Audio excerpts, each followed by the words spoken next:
ఇప్పటి వరకు మన సిస్టర్ గారి యొక్క సాక్ష్యాన్ని మన వాక్యాన్ని మనం విన్నాం. కేవలం యేసు ప్రభువు మీద ఆధారపడి ఆమె దేవుని యొక్క స్వరం విని ఆమె నడుచుకున్న రీతిని బట్టి చాలా ఆనందిస్తున్నాము. ముఖ్యంగా మన జాబ్ కూడా రిజైన్ చేసిన రీతిని బట్టి కూడా అదే జాబ్స్ రావడం లేదు. ఎంతో మంది మనం చూస్తున్నాం. ఆ సమయంలో కూడా దేవుని చిత్త ప్రకారము దేవుని స్వరం విని ఆ బిడ్డ తన జీవితాన్ని పూర్తిగా దేవునికి అంకితం చేయబడింది. అంతేకాకుండా వాక్యాలు మనం ధ్యానిస్తున్నాం. కల్వరి టీవీలో ఏ విధంగా అయితే స్పాన్సర్స్ చాలా కష్టం టీవీలో వాక్యం చెప్పడం, అయినా సరే కొనసాగిస్తున్నాం. అయినా సరే ఆమె దేవుని మీద ఆధారపడినప్పుడు దేవుడే సమకూర్చబడుతుంది. అటువంటి గొప్ప విశ్వాసం మనలో కూడా ఉండాలి. సిస్టర్ గారి కల్వరి టీవీలో ఉదయం 6:30 నుంచి 7 గంటల సిస్టర్ 6:30 నుంచి 7 o'clock వరకు చెప్తున్నాను. వినండి. తప్పకుండా సిస్టర్ గారి కోసం ప్రత్యేక ప్రార్థన చేయండి.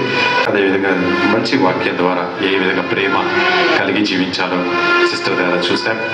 1 యోహాను 4:8 దేవుడు ప్రేమ స్వరూపి, దేవుడు ప్రేమ కలిగిన దేవుడు. మనం కూడా ఆ రీతిలో ప్రేమతో మనం జీవించాలని, ఒకరి యందు ఒకరు ప్రేమ కలిగిన స్వభావం మనది ఉన్నట్లయితే దేవుడు మన జీవితంలో కూడా అద్భుత కార్యాలు జరిపిస్తాడు. సిస్టర్ యొక్క సాక్ష్యం చాలా థ్యాంక్స్ సిస్టర్, చాలా మంచిగా చెప్తారు సాక్ష్యాన్ని. దేవుడు వాక్యాన్ని ప్రశ్నిస్తుంది సిస్టర్. ముఖ్యంగా సిస్టర్ గారు ఒక విషయం చెప్పారు.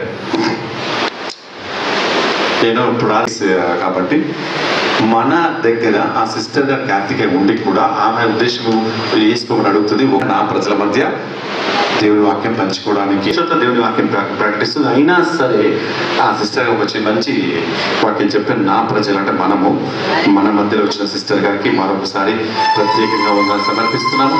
ఎందుకంటే ఆమె కూడా కార్తికేయ ఉండి మన కార్తీక ప్రజలకి మనకి వాక్యాన్ని ఈరోజు పంచుకున్న రీతి బట్టి మరొకసారి వందనాలు తెలియజేసుకుందాం. అదేవిధంగా మనం చివరిగా ప్రార్థన చేసుకుందాం. ఈ సమయంలో సిస్టర్ మన కానుకలకు సమర్పిస్తాం. ఎవరికైతే ఏ ఉద్దేశం అయితే మీ తలంపులు ఉన్నాయో ప్రత్యేకంగా కానుకల కోసం మనం ప్రార్థన చేస్తాం. పరిశుద్ధాత్మ దేవ యేసయ్య మీద పరికిన